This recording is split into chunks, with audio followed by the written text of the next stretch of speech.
members of the media, friends, family, ladies and gentlemen, thank you very much for turning up in numbers, and I bid you welcome to this, my first formal press conference since ceasing to be an international civil servant, and to talk to some issues that many of you in the media have been inviting me to talk about, but the exigencies of office could not allow me to talk to those issues.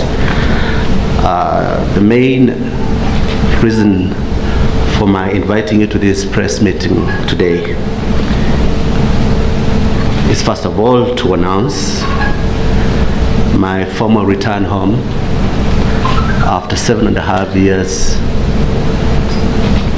as an Under-Secretary General of the United Nations and Secretary General of the United Nations Conference on Trade and Development.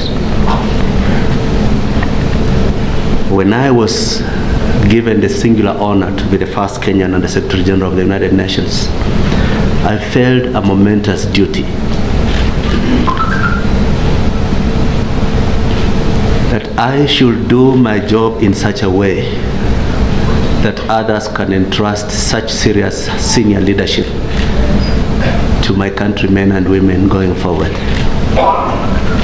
And secondly, that I honor the tradition that has been very clear in the diaspora, that given international challenges, Kenyan professionals have performed very well, albeit without sufficient appreciation back home. As I stand here, I'm proud to say I executed my mandate with honor, and I received outstanding, overwhelming appreciation by all the regional groups in the UN family. The UN system is that there are spokesmen for regions. Africa has a spokesman, Caribbean and Central and Latin America have a spokesman, the Western Europe or European Union has a spokesperson, Eastern Europe or former Russian Soviet republics have a spokesperson, Asia Pacific has a spokesperson, and then the others are called JUSCANs, Japan, New Zealand, Australia, Canada, and USA. And in the formal statements which were shared with the Kenyan media on the moment last week, the ambassadors representing each of the regional groups gave me a resounding and unqualified appreciation for what I've been able to do to rebuild UNCTAD from some of its most difficult and challenging moments into a credible leading international institution, not only in translating the promise of Agenda 2030 into concrete programs of action, but also, and particularly so today, being a lead institution internationally in monitoring the challenges, the negative consequences of COVID on global economy, particularly in the global south, and proposing solutions, ways of reducing the pain being fought by these many areas. To me, this end of cycle is basically moving next door, because the challenges of persistent low productive capacity, challenges of one step forward, two steps backward in the developing world, and accentuated by the crisis brought by COVID, the collapse of the hospitality industry globally, the struggles of the transport sector globally, the virtual disappearance irreversibly of some small and medium-term enterprises in many developing countries, the disruptions of global supply networks, meaning that even if we recover from COVID, there's a slow way of adjusting markets in a way that we'd never predicted before, the rise in economic nationalism in the developed countries, and its impact on market access for developing countries, the drying up foreign direct investment. These are all issues, not just in the repertoire of international development discourse, but front burner of the challenges of my nation, Kenya.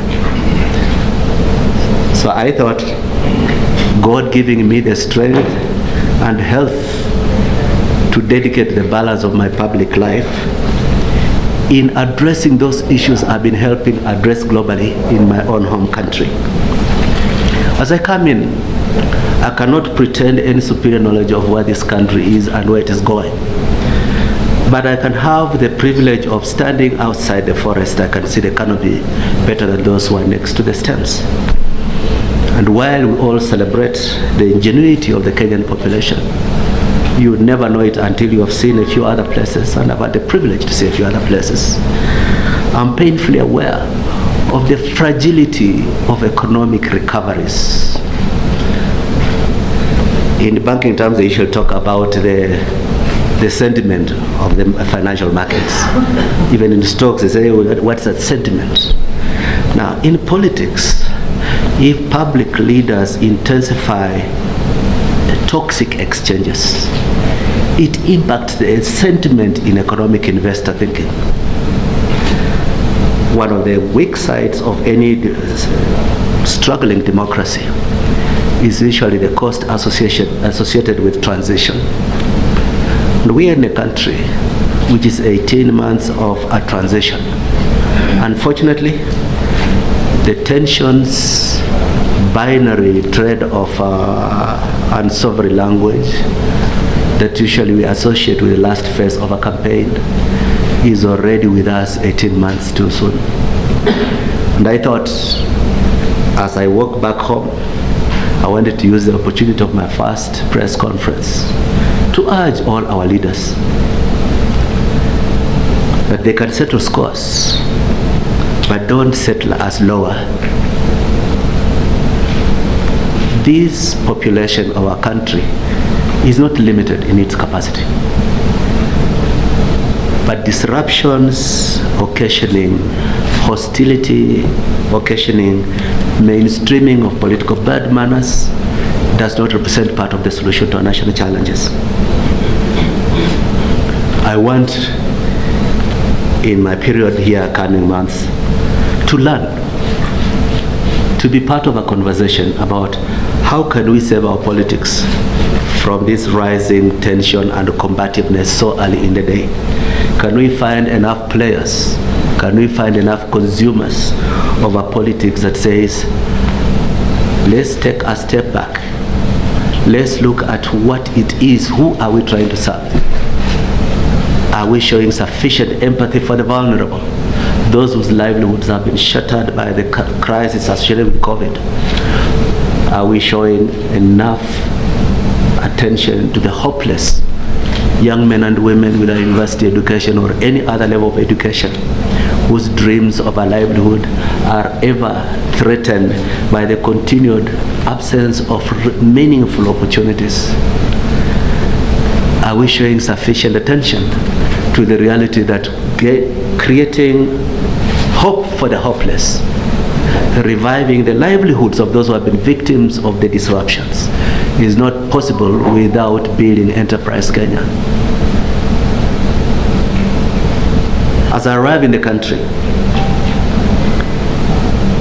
I have two main things I want to do in the immediate term. I've been away on and off for 7.5 years. I can have a glossy picture about my country, but I have to reach out to know things that I have not known during that period. So starting tomorrow, I'm started on a learning exercise. Try to understand the sense of the population, the sense of challenges. How does it relate to my profound knowledge and experience? How does it inform active engagement in the politics of national revival? My learning experience will start in my home area in Western Kenya for the next few weeks. Consult, seek advice, but also seek blessings On the basis of this, I'll come back to the national stage, where I intend then to formally declare the start of a campaign to seek to be the 5th President of the Republic of Kenya.